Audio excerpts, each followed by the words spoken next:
Episode की शुरुआत में हम देखते हैं कि ज़ेदा सीधा बाहर के घर जाती है और जब बाहर दरवाज़ा खोलती है तो वो ज़ेदा के पैसे उसे देती है आधे, और ये देखकर वो बहुत ही खुश होने लगती है और कहती है कि चलो ईश्वर की कृपा से पैसे हमें टाइम पर मिल गए, आगे भी ऐसे ही मिलते रहें तो कितना अच्छा है।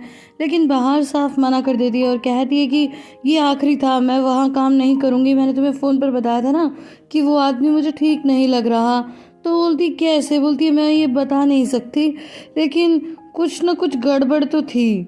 उसके बाद में बाहर उसे अंदर आने के लिए कहती है, लेकिन वो कहती है कि नहीं, मैं बहुत थक गई हूँ और बच्चों का शोर शराबा अब मैं नहीं सहन कर पाऊंगी, तो तुम ऐसा करो अर्दा को भेज दो, बस मैं अब आराम करूंगी। इसके बाद बाहर अर्दा को आवाज़ लगाते हुए अंदर जाती है कि बेटा देखो तुम्हारी मॉम आ गई हैं। लेकिन ये सुनते ही बाहर के दोनों बच्चे बाहर आ जाते हैं और ज़ेदा से कहते हैं ज़ेदा दीदी देखो, और वो अपनी जूते पहनकर उछल कूद रहे थे और लाइट भी जल रही थी ऑफकोर्स उनमें। तो फिर ये देखकर ज़ेदा भी बहुत खुश होती है और कहती है कि बच्चों हमेशा स्वस्थ रहो, उसको धन्यवाद करते हैं। तो इतने में बाहर आ जाती है अर्दा को लेकर और ज़ेदा का ध्यान जाता है, तो ऑफकोर्स उसने उसके लिए भी जूते ले लिए थे जैसे मैंने आपको पहले बताया। तो कहती है कि अरे तुम्हें जूते लेने की क्या ज़रूरत थी। तो बाहर बोलती है मुझे सैलरी मिली तो फिर बस मैं बच्चों के लिए जूते ले आई। तो वो बोलती है कि फिर अर्दा के लिए लाने की क्या ज़रूरत थी। तो कहती क्या मतलब, मैंने कहा ना मैं अपने बच्चों के लिए जूते ले आई हूँ, अर्दा को मैं कैसे छोड़ देती अपने बेटे को। तो फिर ये सुनकर वो कहती है कि बाहर मैं तुम पर वारी वारी जाऊं, और वो उसे गले से लगाकर खुश होती है। तो फिर इधर सान और डोरुक भी उन दोनों को गले लगा लेते हैं। अर्दा हमेशा की तरह एक ही पोजीशन में खड़ा रहता है और फिर सान कहती है कि हमारा सर्कल ऑफ लव पूरा हो गया। वो पहले भी ऐसी बातें करती है। इसके बाद सभी बच्चे अपने घर के अंदर चले जाते हैं, लेकिन इतने में तभी जैसे बाहर और ज़ेदा घर जाने वाले थे तो वहाँ पर मिस्टर एनवर आ जाते हैं ज़ेदा ज़ेदा चिल्लाते हुए और कहते हैं कि ज़ेदा बेटा जो कुछ भी तुमने नीचे कहा क्या वो सच है। तो वो कहती है कि पापा आपको बाहर बता देगी डिटेल में। ये कहकर वो अंदर चली जाती है। तो फिर बाहर पूछती है कि पापा आपको क्या जानना है। तो वो कहते हैं कि नीचे मुझे ज़ेदा ने बताया कि अर्दा एमरे का बेटा नहीं है, क्या ये सच है। तो वो कहती है कि हाँ एमरे पिता नहीं है अर्दा का।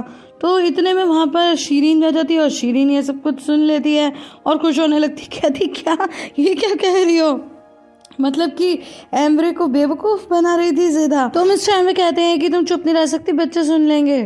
तो अंदर से बच्चे आवाज़ भी लगाते हैं कि हम तो सुन रहे हैं। एंड गाइस मुझे ये बात बच्चों की बिल्कुल अच्छी लगती कि अक्सर बाहर के बच्चे कान लगाते हैं, खास करके निशान। Hi guys, welcome to the Neha Sharma show. Guys मैं आपको बता दूं कि मेरी तबीयत तो ठीक हो गई, लेकिन मेरा गला फिर से बहुत ख़राब हो गया, क्योंकि जब मैंने वॉमिट की ना तो मेरा गला ही छिल गया और अब मेरी आवाज़ बहुत ही बेकार आ रही है। तो आपको ऐसे ही एडजस्ट करना पड़ेगा अगर आगे की कहानी जाननी है तो। एनीवेज अगर अभी तक आपने चैनल को सब्सक्राइब नहीं किया है तो प्लीज़ चैनल को सब्सक्राइब कर लीजिए and hit the bell icon, so that आपको वीडियोस की नोटिफिकेशन मिलती रहे और मुझे वीडियो बनाने की मोटिवेशन। और हाँ, साथ ही वीडियो को लाइक ज़रूर कर देना, क्योंकि आप जितना लाइक करोगे उतने ज़्यादा लोगों तक हमारा ये चैनल पहुँचेगा। तो एनीवेज इसके बाद आगे बढ़ते हैं। तो फिर बाहर बोलती है कि तुम्हें क्या लेना देना, और ये बोल करके वो अंदर चली जाती है। अब नेक्स्ट सीन में हम देखते हैं कि मिस फजीलियत और राइफ दोनों बैठ कर के टीवी देख रहे होते हैं। ऑफकोर्स हमेशा की तरह वो ज्योग्राफिक चैनल ही देख रहे होते हैं। तो तभी मिस फजीलियत बोलती है कि चलो मुझे नींद आ रही है, मैं तो जा रही हूँ।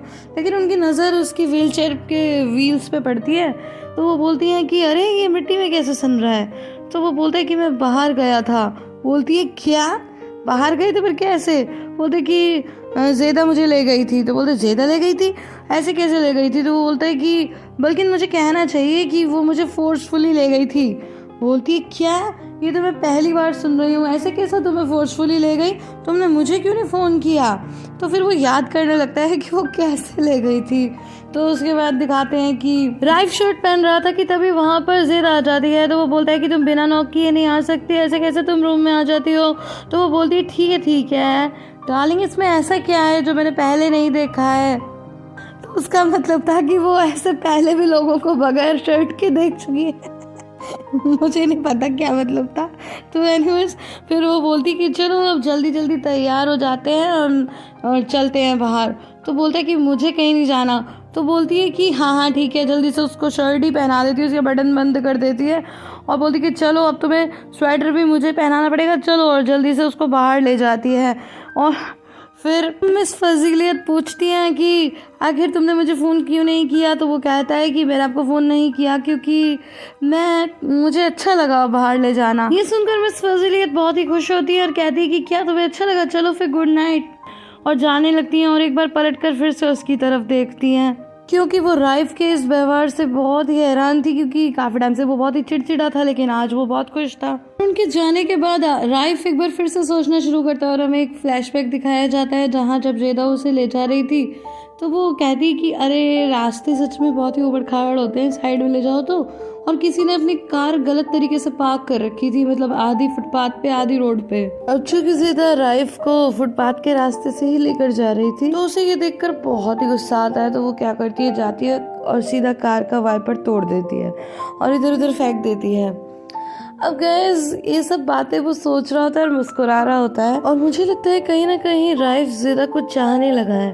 वरना आप मुझे बताइए कि अकेले में बैठकर किसी के बारे में सोचते हुए मुस्कुराना आखिर क्या होता है, मुझे कमेंट सेक्शन में लिख के बताना। एक सीन में हम बरशान को देखते हैं ज़ेदा के घर के बाहर, और जब ज़ेदा निकल के आती है और वो कहती है कि अरे तुम इतनी रात को क्या कर रही हो, तो बरशान कहती है कि अरे गुड न्यूज़ है, उन लोगों को तुम्हारा खाना पसंद आ गया है, वो लोग बहुत ही खुश हैं। तो कहती है कि खाना पसंद आ गया, बोलते हाँ, और उन्होंने हमें और ऑर्डर दिया है। तो कहती है कि बस बहुत हो गया, मुझे बाहर ने बता दिया है और वहाँ पर जरूर कुछ ना कुछ गलत काम हो रहा है। तो ये सुनकर बरशान हंसने लगती है और कहती है कि लगता है बाहर के पति के 2 बार जाने से बाहर का दिमाग खराब हो गया है, और तुम्हें क्या लगता है कि खाना बनाने के लिए सजा मिलेगी, पुलिस खाना बनाने के लिए पकड़ के ले जाएगी। खूब हंसती है और कहती है कि ठीक है, तुम्हें ये काम नहीं करना ना तो ठीक है, मैं नीचे जा रही हूँ, और ऐसी मुझे 50 लेडीज मिल जाएंगी, लेकिन तुम मेरी फ्रेंड हो इसीलिए मैं तुम्हारे पास लेकर आई थी सबसे पहले। और ये कहकर जाने लगती है। तो एक तरह से उसने कहीं ना कहीं इमोशनल ब्लैकमेल ही कर लिया। तो फिर ज़ेदा उसे रोकती है कि रुको रुको रुको, तुम सही कह रही हो, तुम दे दो मुझे, हम करेंगे ये काम। वो तो एक्चुअली क्या है ना कि इतना भारी भारी सामान उठाकर बाहर को जाना पड़ता है, इसलिए बाहर ने मना किया। लेकिन वो कहती है कि अरे सामान तो उठा कर लेके जाना पड़ेगा ना, कोई मेड थोड़ी है हमारे पास, हम लोग को इतने पैसे वाले थोड़ी हैं, जो थोड़े बहुत पैसे मिल रहे हैं वो तो कमाने पड़ेंगे। तो ज़ेदा फाइनली तैयार हो जाती है। तो उसके बाद बरशान उसे एक कागज देती है और साथ में पैसे भी देती है और कहती है कि इसमें लिखा हुआ है कि खाने का क्या क्या सामान लाना है और इन पैसों से ले आना और बना देना। और फिर ये कहकर वहाँ से निकल जाती है। उसके जाने के बाद ज़ेदा एक बार बाहर के घर की तरफ देखकर सोचने लगती है कि वो बाहर को कैसे कन्विंस करेगी। अब हमें नेक्स्ट डे मॉर्निंग का सीन दिखाया जाता है जहाँ पर हम देखते हैं कि ज़ेदा पहले से ही बाहर के घर के पास खड़े होकर वेट कर रही होती है बाहर का। तो जब बाहर आती है तो कहती है कि अरे तुम मेरा वेट कर रही थी, बोलती है हाँ, एक्चुअली कल रात बरशान आई थी। ये सुनते ही बाहर कहती है नहीं नहीं नहीं, वो जाने लगती। तो ज़ेदा उसे रोकती कि रुक जाओ, उन लोगों को तुम्हारा खाना बहुत पसंद आया है। तो कहती कि नहीं, मैंने कहा ना। तो बोलती है कि देखो मैंने बरशान से बात की थी, मैंने पूछा था कि वो आदमी थोड़ा अजीब है, तो उसने कहा कि वो तो बस खाना बनाने की ही बात कर रहे हैं, खाना बनाने के लिए थोड़ी ना कोई सजा होती है, देखो प्लीज़ ये काम कर लो। लेकिन बाहर साफ मना करती है, कहती है कि मैं तुम्हें नहीं बता सकती कि क्या प्रॉब्लम है, लेकिन वो आदमी ठीक नहीं है और वो आदमी किसी भी एंगल से चैरिटी करने वाला समाज सेवक नहीं लगता। लेकिन ज़ेदा उसे कहती है कि ज़रा सोचो, मुझे पैसों की बहुत ज़रूरत है और यूसुफ का किराया भी भरना है, तुम्हारे पास भी काम नहीं है, देखो प्लीज़ ये काम कर लो। तो और साथ में मुझे अर्दा को भी तो पालना है ना। तो अब ये सुन करके बेचारी बाहर फिर से मान जाती है और कहती है लेकिन हम सिर्फ 2 बार ही ये करेंगे। तो कहती है कि ठीक है। तो उसे वो लिस्ट पकड़ाती है और पैसे पकड़ाती है और कहती है कि बर्तन लेने के लिए तुम्हें एक बार उसी आदमी के पास जाना पड़ेगा। कहती क्या? बोलती हाँ, बर्तन लेने तो जाना पड़ेगा।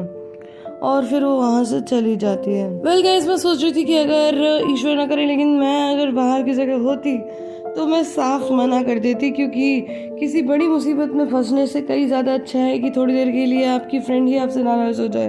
गाइस, आई होप आपको ये वीडियो पसंद आई होगी। अगर पसंद आई है तो इसे लाइक, शेयर एंड कमेंट करना बिल्कुल भी ना भूलें। फिर मिलती हूँ अगले वीडियो में, तब तक के लिए bye bye and take care.